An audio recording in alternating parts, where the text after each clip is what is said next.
Hi there, this is Syn. If you enjoy this content, please comment, like, and subscribe. Thanks. In the Dark by Nesbit. It may have been a form of madness, or it may be that he really was what is called haunted, or it may, though I don't pretend to understand how, have been the development through intense suffering of a sixth sense in a very nervous, highly strung nature. Something certainly led him where they were, and to him they were all one. He told me the first part of the story, and the last part of it I saw with my own eyes. Chapter 1. Haldane and I were friends even in our school days. What first brought us together was our common hatred of Whisker, who came from our part of the country.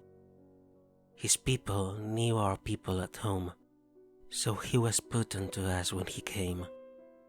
He was the most intolerable person, boy and man, that I have ever known. He would not tell a lie, and that was all right, but he didn't stop at that. If he were asked whether any other chap had done anything, been out of bounds or up to any sort of luck, he would always say, "I don't know, sir, but I believe so." He never did know. We took care of that. But what he believed was always right. I remember Haldane twisting his arm to say how he knew about that cherry tree business, and he only said, "I don't know, I just feel sure, and I was right, you see?" What can you do with a boy like that? We grew up to be men. At least Haldane and I did. Whisker grew up to be a prick. He was a vegetarian and a teetotaler, and an all-wooler and Christian Scientist, and all the things that pricks are. But he wasn't a common prick. He knew all sorts of things that he oughtn't to have known, that he couldn't have known in any ordinary, decent way. It wasn't that he found things out. He just knew them. Once, when I was very unhappy, he came into my rooms. We were all in our last year at Oxford and talked about things I hardly knew myself. That was really why I went to India that winter. It was bad enough to be unhappy without having that beast knowing all about it. I was away over a year. Coming back, I thought a lot about how jolly it would be to see old Haldane again. If I thought about Whisker at all, I wished he was dead. But I didn't think about him much. I did want to see Haldane. He was always such a jolly chap, gay and kindly and simple, honorable, uptight and full of practical sympathies. I longed to see him, to see the smile in his jolly blue eyes looking out from the net of wrinkles that loving had made round them, to hear his jolly laugh and feel the good grip of his big hand. I went straight from the docks to see his chambers in Gray's Inn, and I found him cold, pale, anemic, with dull eyes and a limp hand, and pale lips that smiled without mirth and uttered a welcome without gladness. He was surrounded by a litter of disordered furniture and personal effects, half-packed. Some big boxes stood corded, and there were cases of books, filled and waiting for the enclosing boards to be nailed on. "Yeah, I'm moving," he said. "I can't stand these rooms. There's something rum about them. Something devilish rum.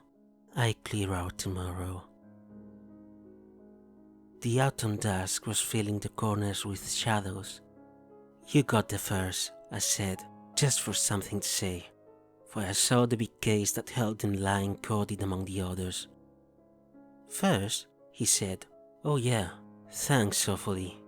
Yeah, I forgot about the farce. He laughed, out of politeness, I suppose, for there was no joke about the fares. They were many and fine, the best I could get for money, and I had seen them packed and sent off when my heart was very sore. He stood looking at me and saying nothing. "Come out and have a bit of dinner," I said as cheerfully as I could. "Too busy," he answered. After the slightest possible pause and a glance round the room, "Look here, I'm awfully glad to see you. If you'd just sleep over and order dinner, I'd go myself only. Well, you see how it is." I went, and when I came back, he had cleared a space near the fire and moved his big gate table into it. We dined there by the candlelight. I tried to be amusing. He, I'm sure, tried to be amused. We did not succeed, either of us, and his haggard eyes watched me all the time, save in those fleeting moments when, without turning his head, he glanced back over his shoulder into the shadows that crowded round the little lighted place where we sat. When we had dined and the men had come and taken away the dishes, I looked at Hayden very steadily so that he stopped in a pointless anecdote and looked interrogatively at me. "What?" I said. "You're not listening," he said petulantly. "What's the matter?" "That's what you'd better tell me," I said. He was silent, gave one of those furtive glances at the shadows, and stooped to stir the fire too. I knew it. A blaze that must light every corner of the room. "You're all to pieces," I said cheerfully. "What have you been up to? Wine? Cards? Speculation? A woman? If you won't tell me, you'll have to tell your doctor. Why, my dear chap, you're a wreck." "You're a comfortable friend to have about the place," he said, and smiled a mechanical smile not at all pleasant to see. "I'm the friend you want, I think," said I. "Do you suppose I'm blind? Something's gone wrong and you've taken to something. Mafia, perhaps? And you've brooded over the thing till you've lost all sense of proportion. Out with it, old chap. I bet you $1 it's not so bad as you think it." "If I could tell you, or tell anyone," he said slowly, "it wouldn't be so bad as it is. If I could tell anyone, I'd tell you. And even as it is, I've told you more than I've told anyone else. I could get nothing more out of him, but he pressed me to stay. Would have given me his bed and made himself a shakedown," he said. "But I had engaged my room at the Victoria, and I was expecting letters, so I left him quite late, and he stood on the stairs, holding a candle over the banisters to light me down. When I went back next morning, he was gone. Men were moving his furniture into a big van with somebody's Pantechnicon painted on it in big letters. He had left no address with the porter and had driven off in a hansom with two portmanteaux. To Waterloo, the porter thought. Well, a man has a right to the monopoly of his own troubles if he chooses to have it, and I had troubles of my own that kept me busy.